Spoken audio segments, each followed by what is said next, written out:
بتذكر إني فوراً سكرت المكالمة ونهيتها، خفت كتير. بس بعدين بعد حوالي 10 دقايق قلت لا، يعني هلأ زوجي معتمد علي، وبالفعل اتصلت، وبالفعل أول سؤال سألوني إياه life or death، قلت لهم إيه life or death.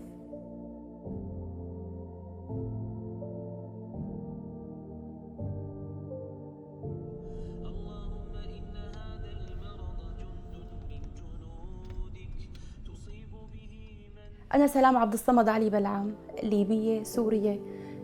صار لي بالغربة فترة طويلة، تحديداً ببريطانيا لندن، من أكثر من 20 سنة.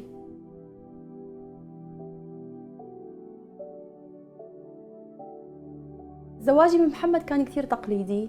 أنا ما التقيت فيه إلا لما جيت لهون على بريطانيا، كان أول لقاء لنا بالمطار. هي أول مرة بشوفه.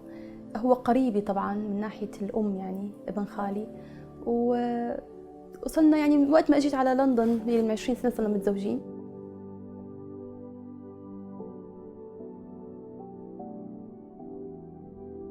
محمد بيعني لي كثير، خصوصاً يعني الزوج بالغربة كثير بيعني للمرأة. هو مو بس زوجي، هو يعني رفيق دربي بهالحياة يعني.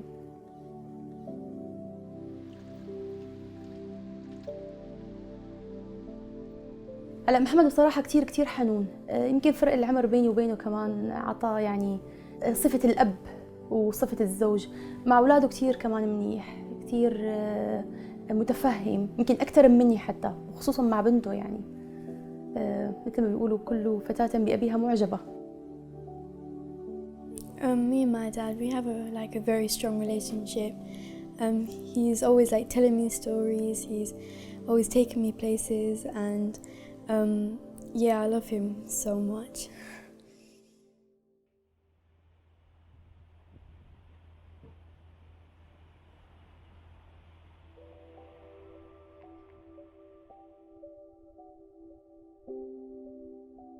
I think I knew that he had high blood pressure, he had to take a lot of medication, and yeah, that's what was worrying me.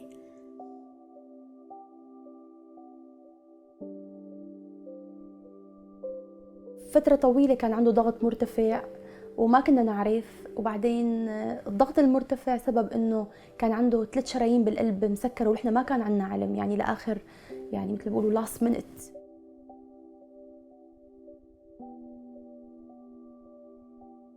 سوى عملية ب 2019 بشهر 10، ستنت أو دعامات للقلب، وكان 2 منهم 95% كانوا مسكرين يعني.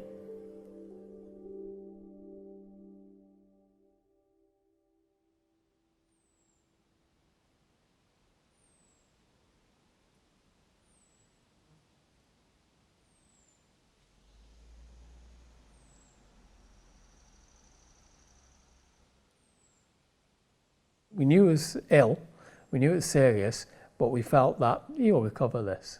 Because when it came to adversity, Safraz is the one you would have in your corner.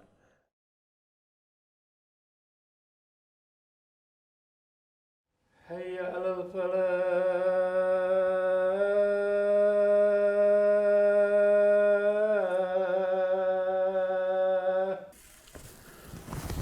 Assalamu alaikum wa rahmatullahi wa barakatuh. I'm Iftikhar Qayyum, elder brother of Safraz Qayyum.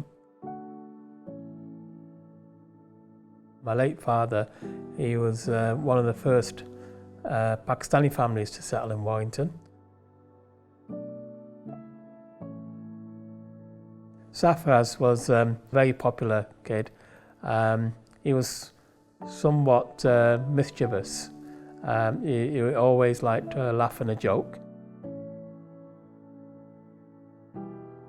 My mother used to give him my milk bottle to give to me. He would take it from me and then hide somewhere and drink the milk himself.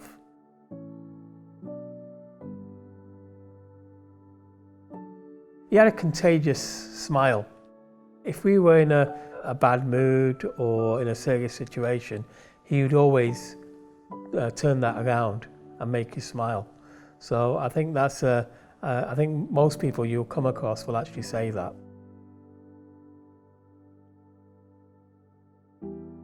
Well, what I would say is he's very unique in his own way. He would get along, have a laugh with his few people, he would joke around, which is overwhelming for me because I'm his son at the end of the day, and what I see from Dad, I was impressed about.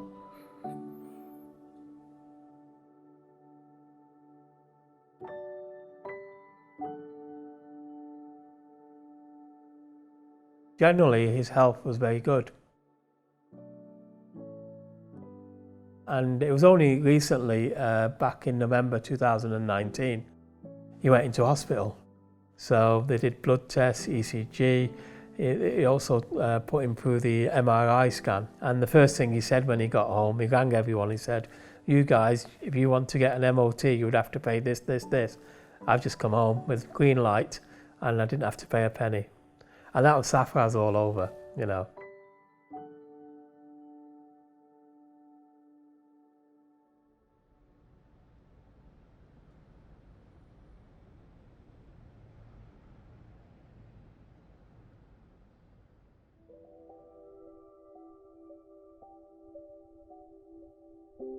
هلا إصابتي كيف بدت كانت كتير بسرعة.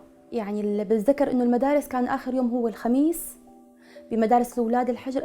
أنا فقت يوم السبت كنت مريضة.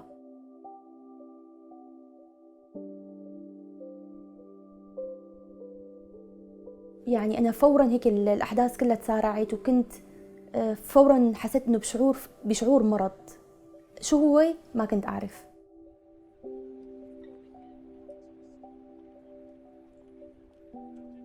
بعد حوالي 3 أيام بتذكر محمد عم يقول لي إنه الأكل اللي أنت طبختيه اليوم مضايقتني، أنا حاسس حالي مالي قدران.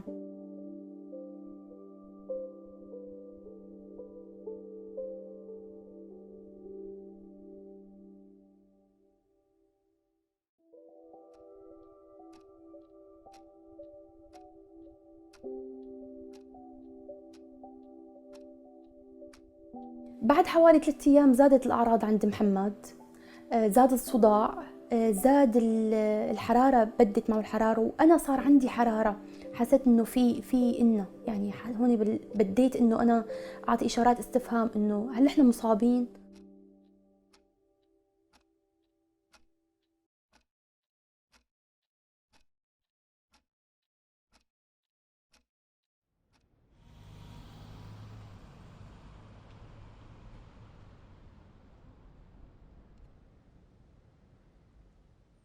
I started getting like thoughts like, could it be the virus?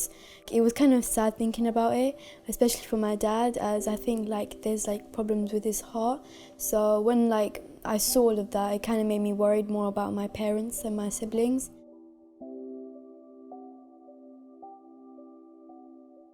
معاناة محمد كانت واضحة إن هي أكثر من معاناتنا. يعني محمد ما عاد قام نهائياً.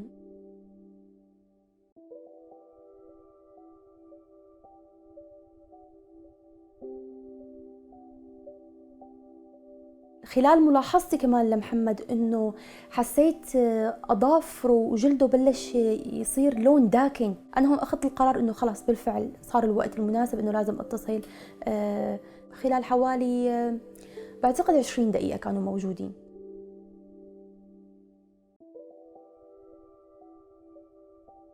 بتذكر يمكن قاسوا له حرارته وشافوا الأكسجين ليفل طلع ناقص، قالوا لي يلبس مباشرة ولازم يمشي معنا.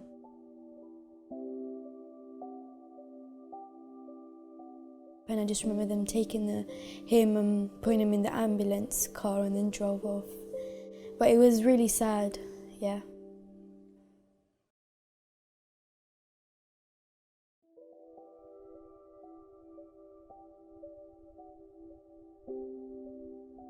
We heard one of our families, uncle's families, they'd tested positive for COVID.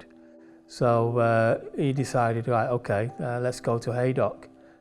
And it was a day later that he realised he'd tested positive.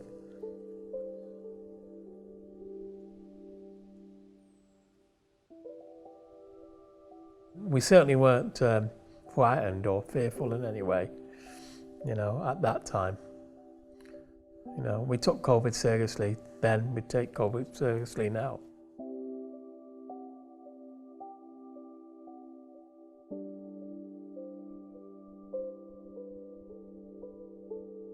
he was actually coughing consistently, and I was in my own room at that time. My dad was in our room, so he knocked on my door and basically said, "Don't come near me, just leave me alone and just bring the ambulance in."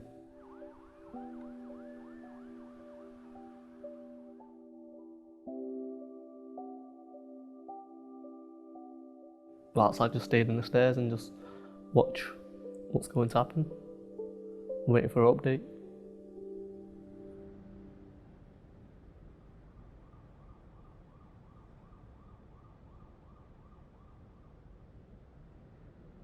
Wednesday the 10th of June he went in because he was feeling breathless, which is probably within 4 or 5 days of him being tested positive.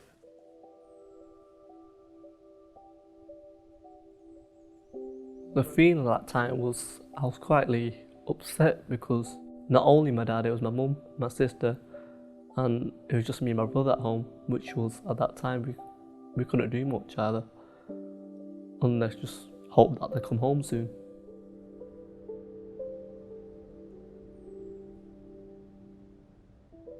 A few days later, he was in high dependency unit, and they said to him, "Oh, right, you've done well today. If you carry on like this, we'll get you on a rehabilitation and send you home."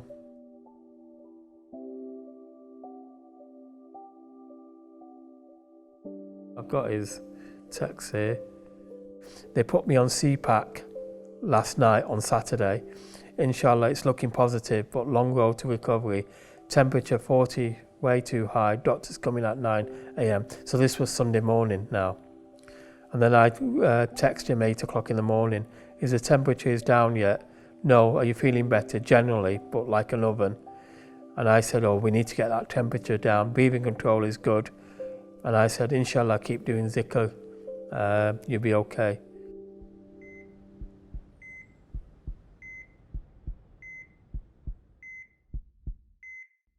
Saturday, Sunday, I think his progress was good. Sunday night, it went the other way when they put him on the CPAP machine.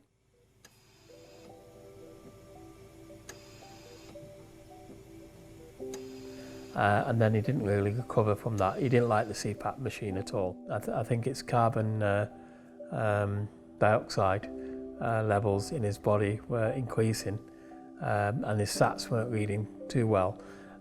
They made a quick decision, didn't even ask our permission. They put him into induced coma.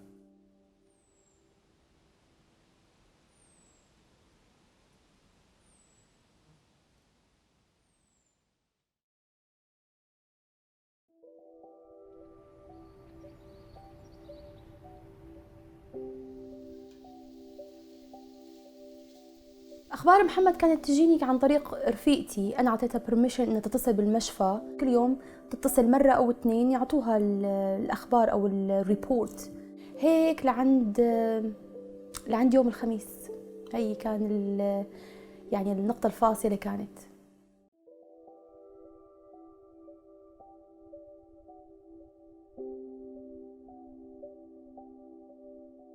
يعني لهالمرحلة هي كانت أصعب 3 أيام بحياتي، خميس وجمعة وسبت. طبعا كانت المكالمة بالليل، بتذكر يوم الخميس قالوا لي إنه في تراجع كتير بحالة محمد وبكرة بنعطيك الأبديت.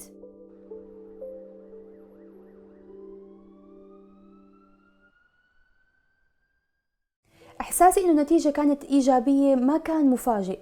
هلأ صار شعور تاني إنه يا ترى محمد حيتحسن مع كل هالأخبار اللي كنا عم نسمعها، مع كل هالديث ريت اللي كان عم نشوفه بكل مكان. هذا بقى كان هذا القلق يعني أو الشعور الثاني.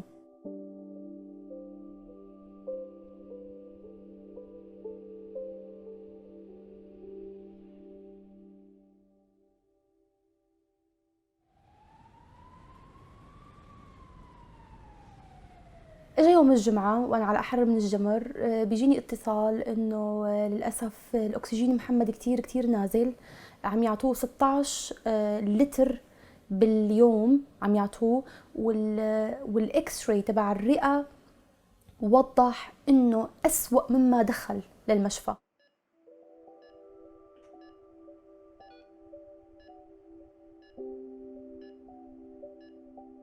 انهرت بكل معنى الكلمة. ما عرفت شو أعمل، أبكي، أصرخ. كنت بحاجة لكل شخص يكون جنبي، بحاجة لأمي، بحاجة لأخواتي.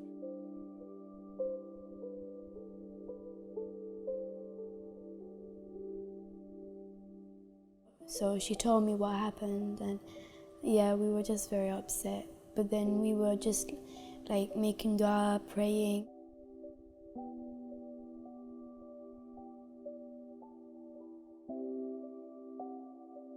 ما بعرف يعني، ما بقدر أوصف شعوري أبداً أبداً. وخصوصاً قالوا لي إنه من هون ليوم السبت إذا ما تحسنت حالته، لأنه في تراجع كتير قوي، إنه ممكن يحطوه بغيبوبة اصطناعية. وقالوا لي صار عنده نقص بالذاكرة.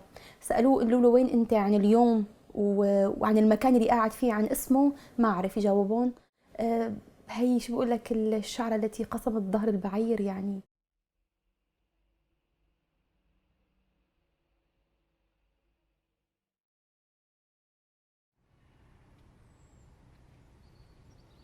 When we first heard of induced coma, our hearts sank a little bit, but we were still positive. We thought, you know, we've got a fighter there. So at that time I always kept thinking positive, that I'll do dua, I'll do much as possible, that he will recover and come home soon.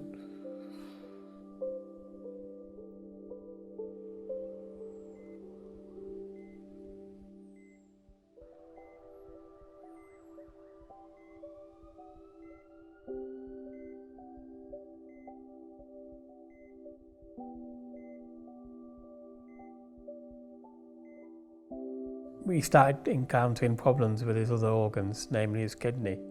So that really got us thinking, that this is not getting any better.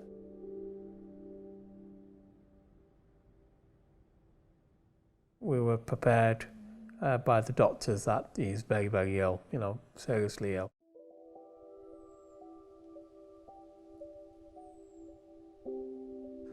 If it's our time, it's our time, we accept that. But the heart-wrenching circumstances around this one was that we couldn't go and see him. We weren't there. And he must have been quite alone.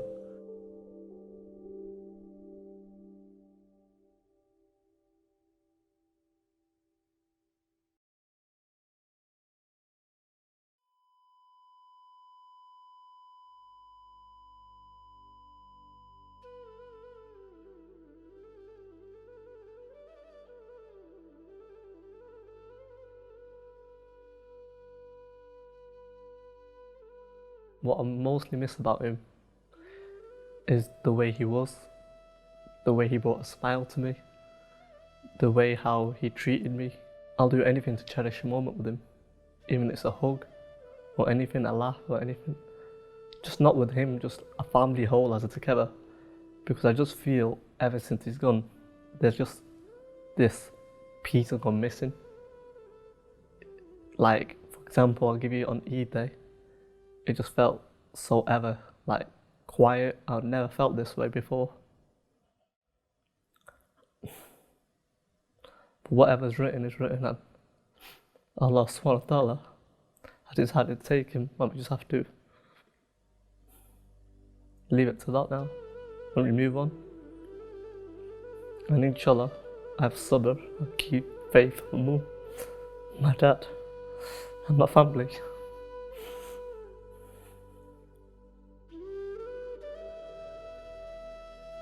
He used to listen to this all the time, weeks and months before he was admitted to hospital. It became his favourite, it was like his background score. Whenever breakfast, lunch, dinner, his wife would say he would have this on the TV. That's him.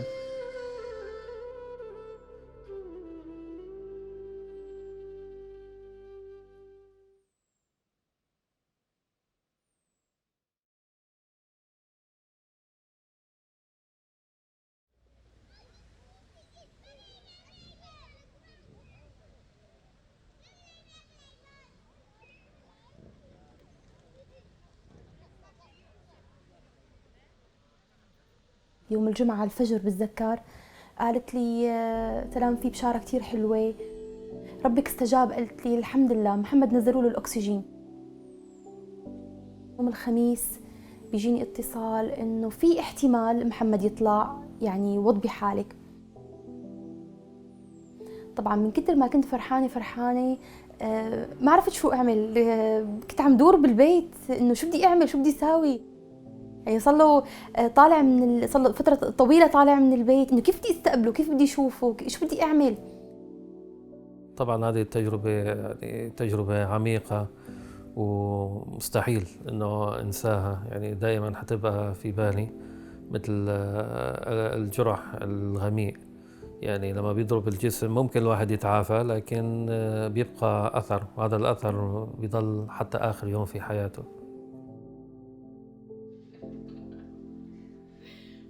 الواحد صحة الإنسان، عائلة الإنسان هي نعمة كبيرة جدا.